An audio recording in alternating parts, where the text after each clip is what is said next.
Okay, phone lines are already jammed. Lynn Marzulli, our guest, will be back in a moment on Coast to Coast AM. Okay, very good. To the phones we go. Wildcard line, Bruce in San Jose, California. Hey, Bruce, thanks for calling. Hey, George. Yeah. First, I wanted to say that Lynn's new book is outstanding. I've read it, and it has a big finale at the end. Thanks, Bruce. Appreciate that.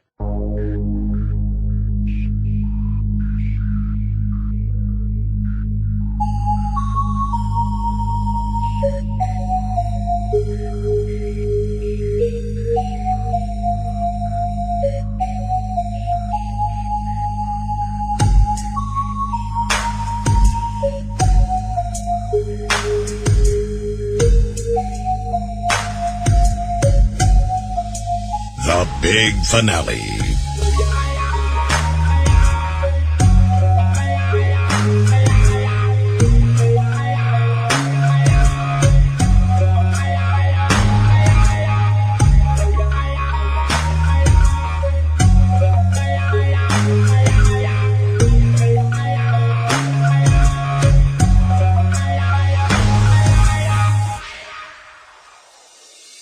Welcome back to the big finale. For those of you keeping score at home, this is episode 10. Now, episode 10 is going to build on episode 9. In episode 9, we welcomed Paul Davids, the author of An Atheist in Heaven. And now this week, in episode 10, we welcome our roundtable, Chad Miles, the Ayatollah of Radio-olah, and Gabe Reed, the Gregarious one, to talk about Paul Davids' book, An Atheist in Heaven, as well as many other outstanding topics. By the way, I just wanted to remind all of you that we have another program on AM radio called The Bruce Collins Show. This show is vastly different from The Big Finale. The Big Finale was the original podcast that I did way back in 2006. I was the father of the fringe radio movement through that program, January 2006. My second episode, I had the late Patrick Heron, and within the first year, I had welcomed people like Lynn Marzulli, Michael Heiser, David Flynn, and others to the program. Now, the Bruce Collins Show is a more mainstream product, but we have infused a whole lot of comedy, a lot of Christian talk, and a lot of fascinating subjects to go with it. And every once in a while, we'll delve into the more fringier topics. But the Bruce Collins Show is on WWPR 1490 AM. You can listen online at 1490wwpr.com that night, Thursday night, 10 p.m. Eastern. It also streams on Friday nights right here at ipbn-fm.com, Friday nights at 10 p.m. Eastern Time. It also airs later on many different podcast choices. For instance, Podbeam and iTunes. And then we also make a YouTube for it. We have a YouTube station where we are now uploading, in addition to the Bruce Collins Show, the big finale too. You go to the Bruce Collins Show page or the Bruce Collins Show channel at YouTube and subscribe right there. So we have a lot going on here at the Big Finale Central. But this week, as I said before, we have a roundtable. These are getting very popular. We get a lot of good feedback about the Big Finale in general and these roundtables. Here we go, episode 10, a new roundtable. Once again with Chad Miles and Gabe Reed. And we're going to talk about mainly, or primarily, last week's show, episode 9, with author Paul Davids and his book, An Atheist in Heaven.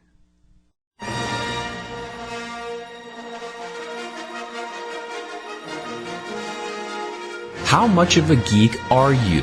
No, seriously, do you think you're a Star Wars expert? Well, take the hardest Star Wars quiz in the world and find out. Go to zippycheese.com and see how well you know the Star Wars movies. There's a quiz for the original trilogy, or, if you dare, take the quiz for the prequel trilogy. What's the name of the creature in the trash compactor in Episode 4? What was the name of the curator of the Jedi Archives in Episode 2? Go to zippycheese.com, take the quiz, and share with your friends. There's also a Marvel comic book quiz. Do you know obscure Marvel comic book characters? We'll find out today. That's zippycheese.com.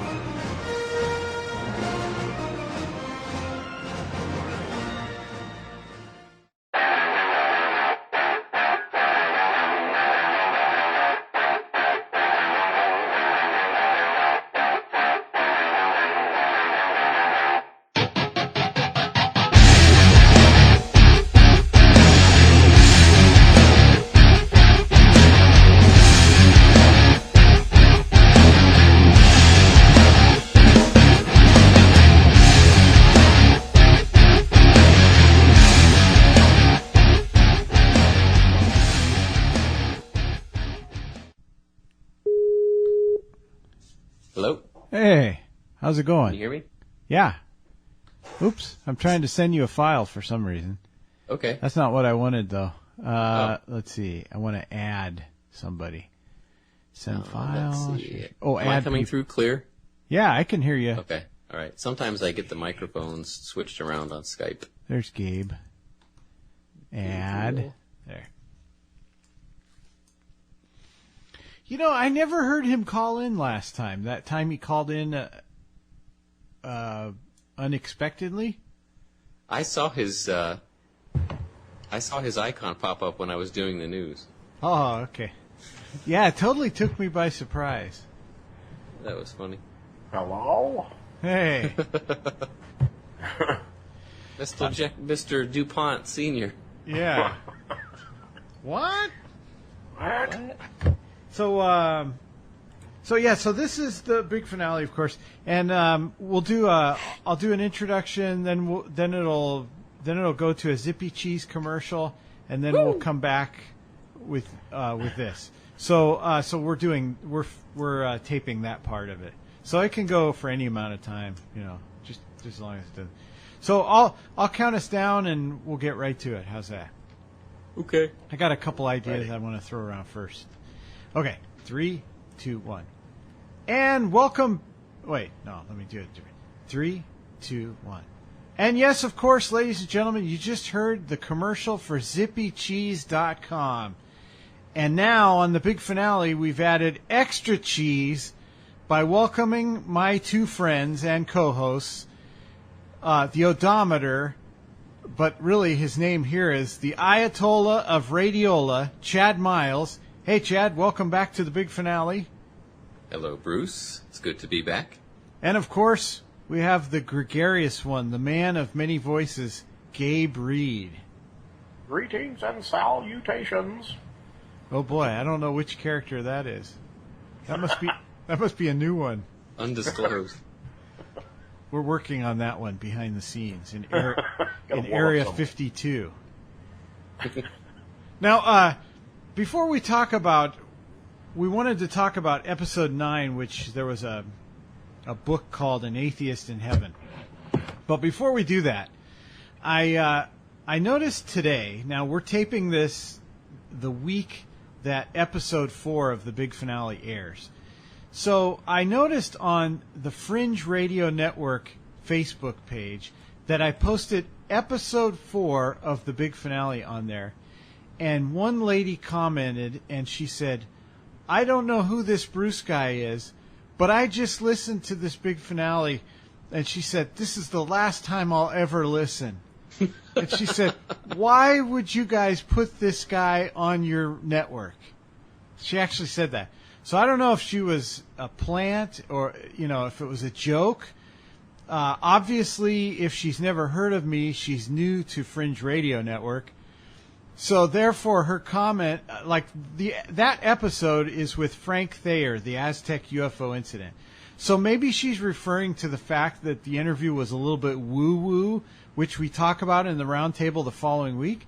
But the fact is that 90% of the nutty stuff coming out of the Fringe Radio Network hasn't been from me, so I don't know what her problem was. Fringe Radio Network, now with more nuts. Yeah, did you say nutwork? No.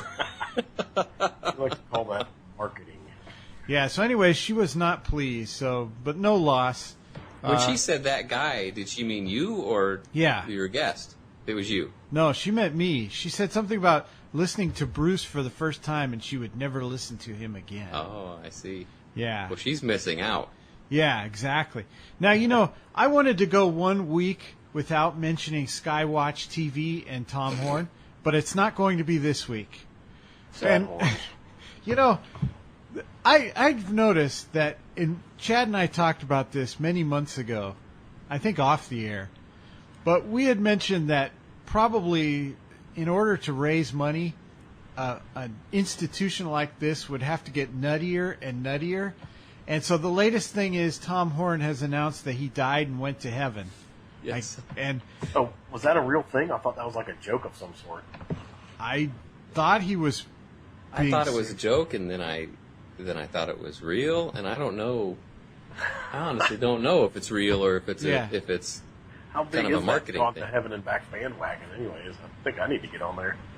Yeah, well, it was very descriptive, so I thought he was being serious. I don't know. But, this gentleman, years ago, when I first met him, he was an atheist. No. Freudian slip. No. He was an exorcist in the Assemblies of God denomination. Now, I went to the Assemblies of God for... Wait, stop. He was an exorcist? Exorcist? Yes, that's what he used to claim when he was on Really? Radio News. Now Yes. that's a new one to me. I didn't realize that. When he wrote the Ar-Rahman Gate, he had been an exorcist for the Assemblies of God Church. Now, I went to the Assemblies of God Church for a couple of years, and I can tell you there is no exorcist like in the Catholic Church. They have pastors like Protestant churches. There's no Assemblies of God exorcist. Well, So maybe by exorcist he meant he actually took the demons out to exorcise them. or Lose Yeah. a couple pounds. yeah, No, wait, Bruce. He just did jazzercise classes. I think you're misunderstanding this. yeah, that's right. And he sort of stretched the truth. 20-minute workout. Yeah. Sweating to the oldies. Then before that. I'm showing my age with that. Before that, he actually used to say, and this was when I first started knowing about Raiders News, and for people who don't know, how I got involved in all of these people was I raided the Coast to Coast AM website for quote-unquote Christian guests, and I got Patrick Heron and Lynn Marzulli and Tom Horn and all them. Come to find out they all knew each other, but they hadn't known each other for that long. But when I first met Tom Horn, his thing was, I used to be part of TBN, but I left TBN because I had so many problems with it. And which is very odd to me because if you Google TBN and Tom Horn, there is absolutely no mention of that connection. And you would think there would be one. But the other thing is, now they're aligned with Jim Baker. I mean, how does it get any more circular than that? Did you say circular or circus? Circusular. Circusular. I mean, it's crazy. And then, on top of that... It's nutty. It's just plain nutty. Yeah. On top of that, I just watched an episode, which I probably shouldn't, because it raises my blood pressure, but I just watched an episode with Steve Quayle, Tom Horn, and Derek Gilbert. And Derek Gilbert was nodding his head like a bobblehead when Quayle mentioned that there were underground tunnels all over and underneath Peru. Now, Steve Quayle doesn't know that. He's never been to these underground tunnels in Peru, but they state this stuff like it's a fact, and nobody ever questions them on the fact. Timothy Alberino told him, Bruce. Oh, yeah. Well, what's That he? was his analysis. Yeah. Well, I mean, what's his expertise? That's an even better question. Who is Timothy Alberino? I don't know. And how did he make that deal with Quayle? Because Quayle was just a shortwave guy before. I don't know. He's kind of like Quayle's protege. He is bilingual, though. I'll give him that. Now, is he related? That's impressive. Is he related? I don't know. Okay. Maybe we should move on. Yeah. But I just thought I would raise some of those issues that I've seen lately because they are quite interesting. Anyway, speaking of interesting, and should I plug zippycheese.com right now? Go to zippycheese.com. Zippy Cheese. And so last week, episode 9 of the big finale, we had a gentleman on by the name of Paul Davids. I almost forgot his name. And he is the author of An Atheist in Heaven. And what he claims is that there was a gentleman by the name of Forrest J. Ackerman who was into monster magazines. Like, when I say monster, I don't mean like chupacabras or Mothman. I mean Dracula, the werewolf, Frankenstein. He was into those kind of monster magazines and other things. I don't know if he directed anything or anything like that. The name sounded familiar even before the interview. Anyway, Forrest J. Ackerman died, and this guy, Paul Davids, claims that Forrest J. Ackerman in various ways has visited him from beyond. And so that's the book, and I will say it is a very interesting book. But I want to start off with a little bit of skepticism. Isn't it interesting? It's interesting to me, at least, that most of the time, whether you're talking about Whitley Strieber, who with his UFO experiences, or Paul Davids with his dead man experiences, that a lot of times these are people who were already writers in some fashion. So it's almost like they're looking for a vehicle to sell books. I hate to sound cynical, but you almost, and that may not be the case with our guest from last week. I'm just saying in general, you almost have to believe that anytime there's a theory posited or research done, that the overall objective and goal is to make money from selling a book. Do you think that that's probably the case in most of these scenarios? Like Whitley Strieber was a novelist before he wrote about his alien abduction. And I'm thinking, okay, and I'm not saying, he didn't experience some things, but if I was a writer and I was looking for another book, what would be better than saying, hey, I was abducted by aliens, and here's my story? It's perfect. It's a little too perfect. Yeah. Like Leon the plumber wouldn't necessarily write a book about his alien abduction experiences, but a whole lot of writers have had alien abduction experiences. I'll play the devil's advocate here for a minute. Maybe they only seem to stand out the most because they are actually writers and know how to portray their experiences in a way that doesn't sound like they just stepped out of a trailer park or off of a back alley. I'll take that even further. What if they're targeted by demonic activity because they are writers and they know that these things will get publicized and people will find out about it? Yeah.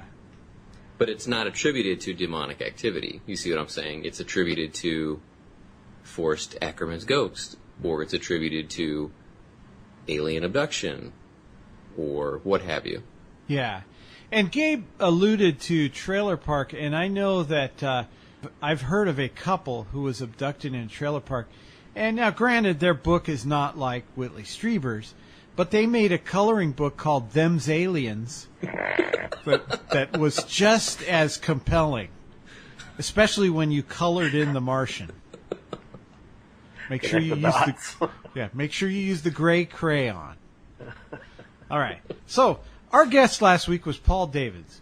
What strikes you about the guest? Do you think there was sincerity there? I'll jump in here first, Chad. I would say yes, he's definitely sincere, and I was able to hear an actual interview separate from the one that you did with him, and it seemed like he went into a lot more detail in another interview of some of the anecdotes. Shh, quiet. No, just kidding. Go ahead. Sorry. And I don't know why that is. That was one of the questions I had, is why was his interview so much different with you than it was with the other person that I heard. What? But he was definitely sincere about it. I felt, anyways. Yeah. Now, when you say he went into more detail, but was the story still parallel to what he told me? Yeah, it was identical. And there was one detail he left out when speaking to you, when he mentioned going to the scientist to start off with the right. the paper. And the first one I heard, the first scientist he spoke to was actually his cousin. He didn't even mention that in your interview, which, right. whatever, just a minor point. But the second scientist he went to see was still the same person that he said in the first interview. So the second scientist was a second cousin. No. I think he was an actual factual scientist who He just had a few letters behind his name. He just went on down the line of the family. Finally, he got to the last scientist and he said, "Who are you?" I didn't know you was in my tree. We're related. Oh boy, sorry about that. So, okay, so you think that his story was sincere? I guess, Chad, you haven't weighed in yet, have you? No. How much do you weigh? No, just kidding. Go ahead, weigh in. What's the head weight? I don't know. I think it's okay. I have two thoughts about this. Number one, I think it's a little too perfect that this Forrest J. Ackerman was a monster. What did he? Was he a writer, or what did he do for? I He looked was him up real involved in. quick. He was an American magazine editor, science fiction writer, and literary agent. Okay, so And didn't he have something? He had something to do with Fate magazine, I think. Those really old magazines. Yeah. But it just seems a little too perfect that somebody who was involved with, classic monster movies and paranormal things, he dies, and then his ghost, I'll put that in air quotes, his ghost is trying to contact people, and he's joking around, and he's, doing these other things. Can you still hear me? Whoa, Gabe's background noise just totally dropped off. Is he still on the line? I thought There, now he is. Sorry, I thought I dropped off the line. No, it turned quiet all of a sudden. That was paranormal. That was weird. Okay. That might have been Forrest J. Ackerman. Is the background noise that bad? No, it's not bad. No, but it was noticeable when it went away. Yeah. Sorry. So anyway, it seems a little too perfect that this guy would be involved in those things, and then his supposed ghost is trying to contact people and cutting jokes and contacting people in dreams, so on and so on and so on. So that's the cynical side of me. Now, second of all, his story is kind of this weird mishmash of little coincidental things, dreams, events, just kind of this weird. You put it all together, and it's Forrest J. Ackerman's ghost. It just seems a little. I don't know. Maybe I've been around the block a few times, but it just didn't seem. And I do think there was a certain level of sincerity with the person. I mean, there seemed to be like something was going on as part of this. Like I said, it's kind of a mishmash of different things, and I think it did seem like there was, if he's telling the truth, it did seem like there was some supernatural aspect to it. Yeah. But I don't think it's Forrest J. Ackerman. Right. Now, you said put it all together, and what have you got? My immediate thought was bibbity bobbity boo. Right, exactly. But then the other thing is, you said you've been around the block a time or two. Now, was that Woo Woo Avenue? I think it was so. Electric Avenue. There you go. Now, and later on, I'll take it higher. That's right. Now, Gabe, do you think Forrest J. Ackerman is bugging Paul Davids? I don't think it's Forrest. I think whatever is bugging Mr. Davids wants him to believe it's Forrest. Yeah. But I don't think Forey is doing it. Yeah, Forey. Not Yeah, For. that's a good point. I mean, one of his arguments is that the things that are happening are things that only Forey would know, or things that sound just like he would do or he would say. And I would say, if you had some kind of demonic activity, right, and that's where I'm oriented because I'm a Christian. Yeah. If you had some kind of demonic, let's say there was a demonic spirit that followed Forey around for his whole adult life, or maybe a large part of his adult life. So he knew everything about Forey. He knew how he talked. He knew how who his friends were. He knew how he thought in many ways, based on just from observing him for years and years and years. You could convincingly assume that role and make somebody believe that it was him. Right. I mean, how many times have you seen somebody who does impressions of someone, and they can just sound exactly like them, and they talk exactly like them, and their mannerisms are the same? I mean, it wouldn't be that difficult, especially for some kind of a supernatural entity. Yeah. To do that. Right. So, and then, another thing that what this does, and this is really the root of, or the heart of the matter, it really, he wants you to believe, and maybe he wants to believe, that you can be an atheist and you can live however you want to live, but after you die, you're in the afterlife and you're just kind of hanging out, and he says an atheist in heaven, and he says in the interview, when he says heaven, that's kind of a very broad sense of the word, and what he really means is just an afterlife, right? He doesn't mean literally he's in heaven with God. Right. But another thing he said that was interesting, at the very beginning when this first thing happened to him, he said he didn't know if it was a demon or what it was. Yeah. He actually said that. I about fell out of my chair. Exactly. And I think he was right. And maybe in the back of his mind, he really knows or suspects what this really is, what I believe it is. Yeah. Anyway. And did you notice, I also, too, kind of thought that he either had done his research about me or has some notions about Christianity, because he mentioned Christianity many times.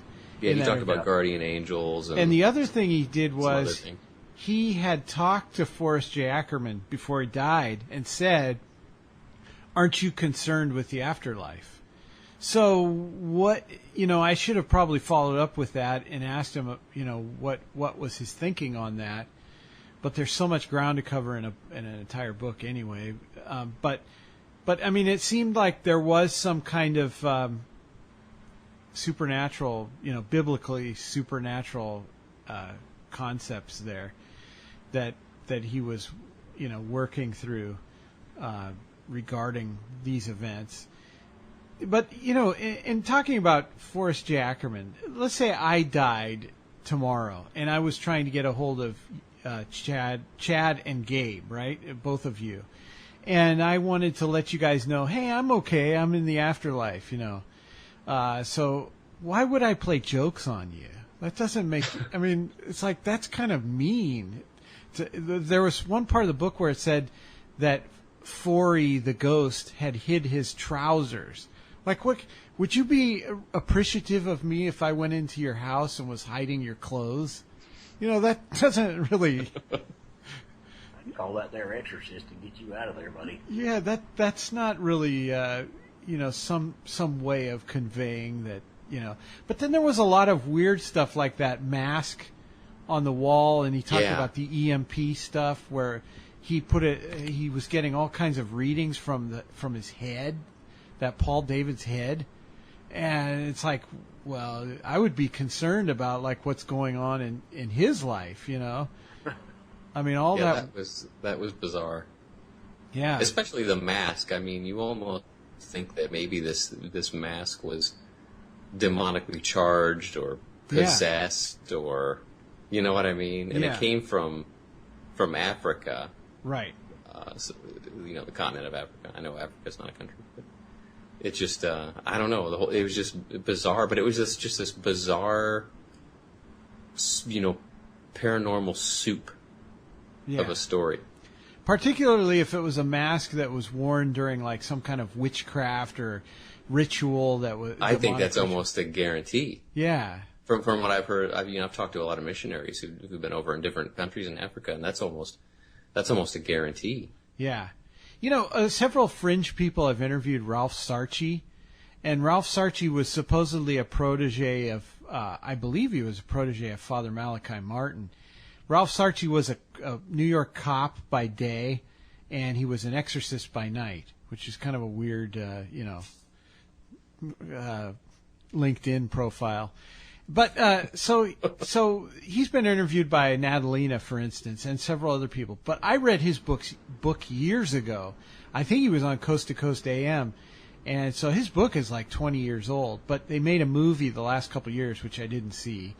But I forget what the name of the movie was. The book was called Beware of the Night. Anyway, I said all that to say, regarding the mask, there were, according to Ralph Sarchie, and I don't know how true this is, take it with a grain of salt, but according to Ralph Sarchie, there were exorcists in the Catholic Church who weren't always able to, fully exorcise a demon out of a person or whatever. But there was a couple of cases where, and this is weird, but where a priest was able to get the demon to leave somebody, allegedly, again, I don't know this to be true, and go into an inanimate object or an object that wasn't a human being, or it was just an object. So there was a room, supposedly, Ralph Sarchie in his book Beware of the Night, there was a room where a Catholic priest had all these artifacts that were possessed. And supposedly, I'm kind of skeptical about some of this, but anyway. So this priest let Ralph Sarchie into the room, and there was a, say, 2-foot tall Godzilla. And as soon as they went in the room, the head popped off of it. Like it was. So I don't know. I'm just using that as an example, and I'm not spreading fear because, demons run at the name of Jesus. I mean, they're lesser beings than the heavenly realm. So there's nothing to worry about. But I'm just saying, definitely, especially if you're whether you're a believer or unbeliever, don't ever bring that kind of garbage into your home. If you can, those kind of ceremonial masks and things like that. Make sure I would avoid that. Yeah, make sure. But there are two things I would like to talk about from the Bible. Number one is, the Bible talks about demonic entities that are driven out of people, and they're driven into animals. Yeah. Into pigs, for example. Right. It doesn't, at least in the New Testament, doesn't talk about demons going into inanimate objects, but you have a lot of idolatry and idols in the Old Testament. So I certainly think that's plausible. I don't know if that story's true, but that seems plausible. I don't either. But going back to the mask, I certainly think that could be demonically charged. But another thing is, when Jesus talks about the parable, or it's not a parable, I guess it's an account of the rich man and Lazarus, and he talks about this rich man who's in torment, who's in fire, and he wants to go back to warn his brothers about this. He wants either himself or he wants somebody else to go back, and he asks Abraham, the patriarch Abraham, who's on the other side, who's in this kind of paradise area where they're at. He asks can Lazarus go back and warn my brothers so they don't suffer the same fate that I do, basically. Mm-hmm. And Abraham says no. It's it's expressly forbidden. So if this man can't even have somebody on the heavenly side, so to speak, if he can't get that person to go back and warn people who are still alive, how is Forrest J. Ackerman? Yeah. How is he, communicating with people and hiding pants and things like that? I don't buy it. He's allowed one gag every day. No.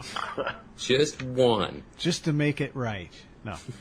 No, and here's a big clue, and I'm glad you guys didn't reveal this yet, because I know you guys know about it and know it's coming on the subject matter. But the fact that Forrest J. Ackerman's house was haunted, it's like, there you go. I mean, that's obviously what was able to witness him at work during his life, was these beings that had inhabited his house. Right, exactly. And or him, But the fact that he mentioned, Paul Davids, that Forrest J. Ackerman's house was haunted, I think is a big tip-off. It's very interesting. I want to mention one thing real quick before we get too much further. Talking about, kind of go back to the mask and the demonic, could it be possessed? I'm not sure if you guys have ever heard of a thing called the Dybbuk box. No. Have you by chance heard of this possession? No. It's an old Jewish wine box that, and this is a true story, and Bruce would make a really good interview if you could get a hold of these guys. The gentleman owns it now, and he's got it safely stored because of the phenomenon that follows this thing. Basically, the story is that it was an old Jewish wine cabinet, and inside of it were like 3 items. And I think the history with that goes is that the items themselves weren't possessed so much as they were promised as physical possessions to the demons. For some reason, that gives them a leg to stand on, or an attachment to the world somehow. But just the activity that went along with that thing was just insane, and I would really implore you to check it out because it's crazy, and it'll keep you up at night if it's not something you're used to. How did you hear about it? A different podcast from years gone by, and also it was made into a movie a couple of years ago called The Possession. And the movie doesn't really, of course, ever stick to the subject matter. It does a little bit, but not to the extent of the actual facts behind it. So very interesting. And again, if maybe it's not so much that the item itself is haunted or possessed, is more like it's been promised, something like that. Interesting. It is interesting. All right, so let's move on. This has been a little bit dark, but then again, so was Paul David's book.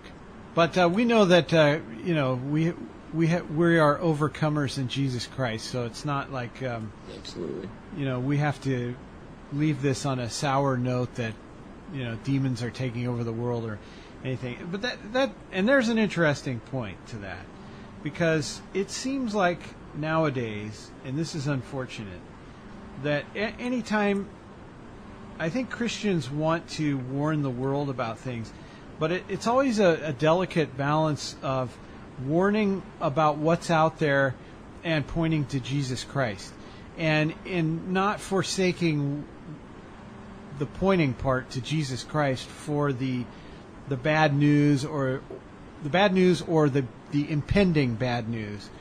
And that goes hand in hand with a lot of things I see on Facebook and all of that. And it got me thinking a couple weeks ago about the Bible. And I posted this on Facebook. But the thought was that, we have the book of Genesis, which points to Jesus Christ. But if you listen to a lot of fringe people, they primarily get out of that book the Nephilim. Or if you look at much of the Old Testament, that points to Jesus Christ. Or the book of Matthew, where Matthew 24 talks about earthquakes and the waves tossing to and fro. That, even though we know that the world is in turmoil, we know that the Bible points to the hope that is in Jesus Christ. Even the book of Revelations is about Jesus Christ. And so it's really important that we don't micro-analyze things without bringing Jesus into it. Right. And I've seen on Facebook, I think people with good intentions over and over again posting bad news. And I just wonder, how do people find Jesus Christ in that if you're not actually pointing them to Jesus Christ? And especially the stuff that is so speculative that it's not even biblical. How does that get people to a relationship with Jesus Christ. I don't see that. And the latest thing, and this will be several weeks before this happened, several weeks before this actually airs, but the whole thing about Mercury passing in front of the sun, you had people who said that this was impending doom, destruction. And so you have a lot of date setting still to this day. I thought 2012 would maybe put a damper on some of that. It doesn't seem to. It's gotten worse, I think, since 2012. And it almost seems like now the media kind of looks at it and covers it. Like people are getting press now for saying, oh yeah, this is biblical. And this is going to happen, based on this prophecy. And now the media is kind of getting in line with that. And I sort of wonder about the media's intentions. And if this isn't going to, at some point, have some kind of backlash towards Christianity, like, oh, those guys have been preaching doom and gloom for years and years and years. I think it already has. Yeah. Especially the Harold Camping thing a few years ago. Right. I mean, that was all over the news. Exactly. That was all over the news. And I remember they reading an article with one of Harold Camping's followers who had sold everything he had and was just waiting for the rapture. And it didn't happen. And he was very confused, and the media was right there, and they were kind of making fun of him, and it was terrible. I mean, it was I felt so bad for the guy. I felt so bad for him because he was deceived. Yeah. And the news media loves that because it makes Christians look stupid, foolish. Makes us look like we're superstitious, it just confirms everything they think we are, right. And they love it. They love it. Yeah, absolutely. And so, I had a gentleman several years ago who has since then unfriended me, and if I told you his name, you'd know who he was. But he told me one time that he wasn't going to church because they didn't talk about Bible prophecy like they did on some of these podcasts. And I'm thinking, okay, Bible prophecy is important, but it has to be in context. That's not our main focus. And so I didn't really understand where he was coming from in that stance. I didn't really get that. But it seems like there's no doubt that Bible prophecy is important. There's no doubt that a full context of the Bible is important. But I think that too much of the time the emphasis is onto that and not onto the bigger picture, and not onto evangelizing, and not onto preaching. That's one thing I admired about Patrick Heron, was I always got the impression that he was doing what he did to reach people who were unbelievers, and not to scare them, but to give them hope that there was a way out. Whether you believe in the rapture or mid-trib, post-trib, there's still hope in Jesus Christ, no matter. I remember, speaking of Patrick Heron, I remember when he used to write for a website that I used to have. He was a really, really nice guy, and I remember the last book he wrote about the Antichrist, and he said he wanted to get this out to people so they could read it. So he was practically giving away the PDF. Can you hear me? I can hear you. Okay, I can hear you. Am I dropping out? I don't know what's going on. It's just like, can you guys hear each other when it drops? I can't hear Gabe. I can hear you. I can't hear Gabe. I can hear Gabe, but drops out. I can hear Gabe, but it sounds like he's vacuuming his car. Because I am. No, my point. Well, I don't know if you heard me. My point was basically that there was a sincerity that he had, and I agree with you. So Patrick Heron's a great guy. We got that one. Yeah. Okay. Can you hear us, Gabe? Yeah, I can hear you guys. Can you hear me? Yeah, I can hear you. Yes. Okay. So now, I have a couple of really fast questions for you guys. One is, given what you know about the Mothman, I'll go first. Given what you know about the Mothman at Point Pleasant, do you think this event really happened? And if so, what was it? Obviously, from my Christian perspective, I think it was demonic, whatever you want to call it. But I technically, from what I know about the Mothman, that's one that's kind of compelling to me because of how many eyewitnesses experienced that. I understand it was about 200 people. What do you take about the Mothman in Point Pleasant? Do you think that was actually a real paranormal event? Well, I'm afraid I'm going to cut out if I start to talk again. I've actually been in that area before several times, driving through there, because some friends of mine live near there, and it wouldn't surprise me if there was some kind of demonic activity going on around there. It's very rural. It wouldn't surprise me if people were dabbling in witchcraft or some kind of Satanism in that area. I think I got most of it. I think you said it wouldn't surprise me if it was demonic activity, right? Okay, I'll just leave it at that. We're kind of limping at the end here. So on the training wheels. What do you think about Point Pleasant, Gabe?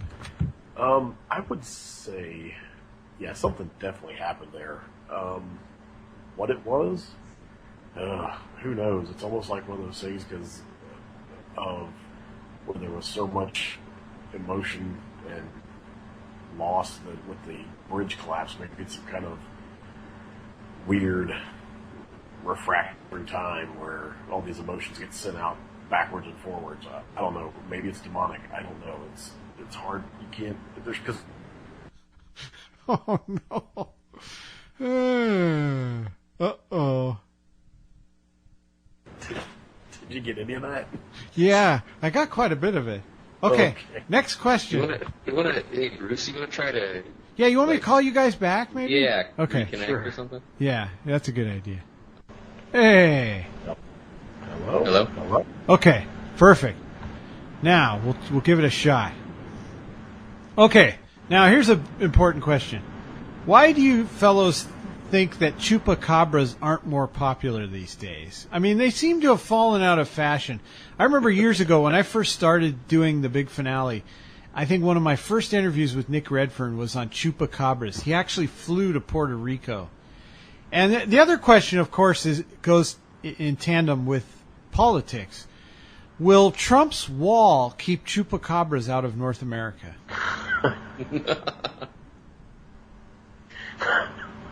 That's a good question about the chupacabra. I mean, that was really, in the 90s, that was all the rage in the cryptozoology world. I mean, chupacabra thing was huge. Yeah. And it was linked with alien activity and some other things, but I hardly hear anything in the past, 7, 8 years. I've hardly heard anything about chupacabras anymore. It's like they don't exist.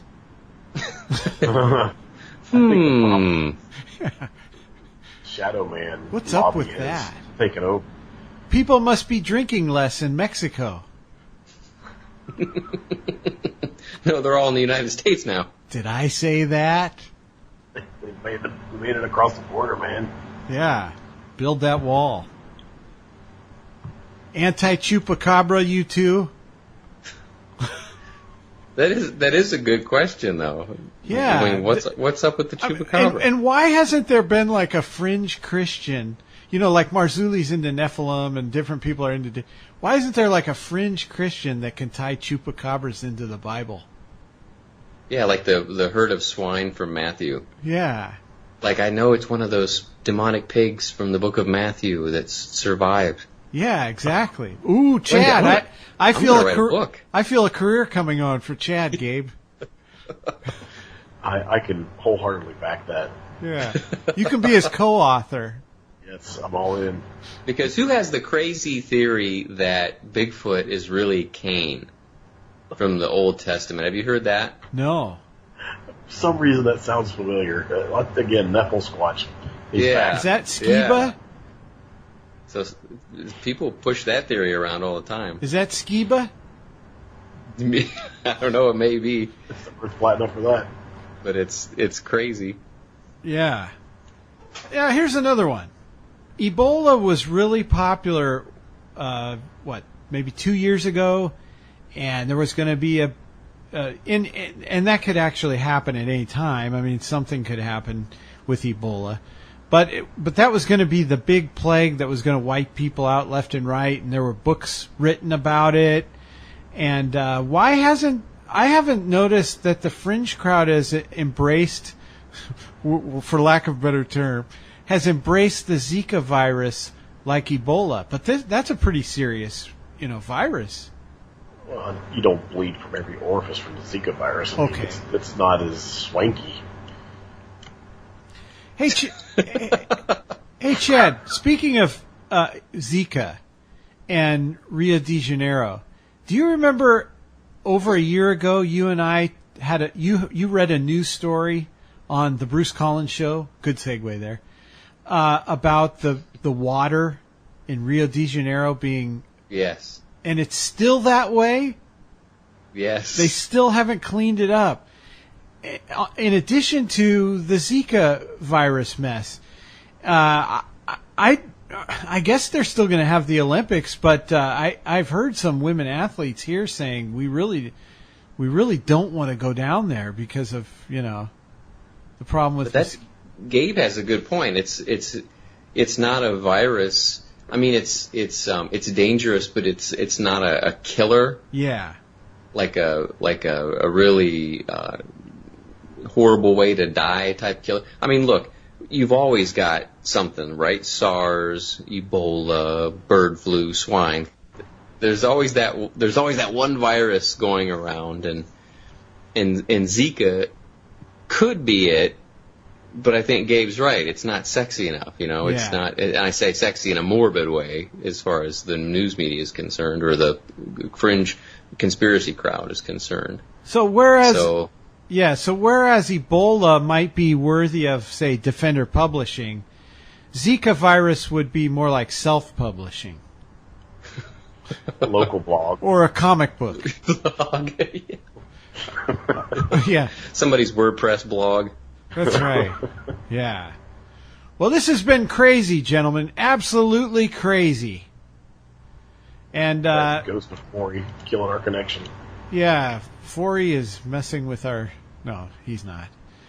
Forey, I don't know. Hopefully, he's in a. Forey is a story. Yeah. It's over. Unfortunately, he's an atheist, and that's bad news. But well, gentlemen, Chad, Gabe, any last words before we say goodbye to our lovely audience? Don't drink the water in Brazil. Chad's afraid to speak up, or else he'll lose his connection. I'll just try to say, go to zippygs.com and take a quiz. Did you say Zippy G's? Zippy. I heard Zippy G's. I was trying to say it really fast. Go to zippycheese.com. Yeah, maybe I'll even air the commercial once again right about now.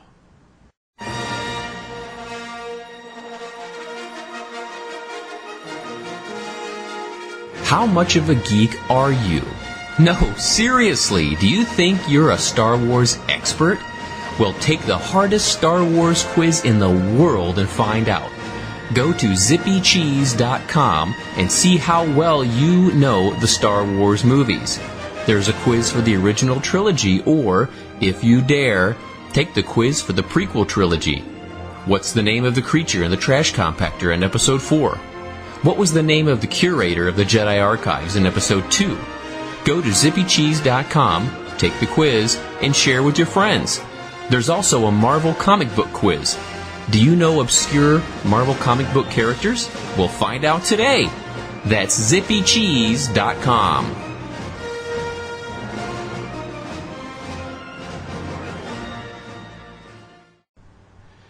Thank you, gentlemen, and we'll be back next time on the big finale. Okay, we're all set. Hey, jeez. All set. Jeez. Zippy. Zippy jeez. Zippy G's. I'll start that website. I'm Zippy G. the original Zippy OG.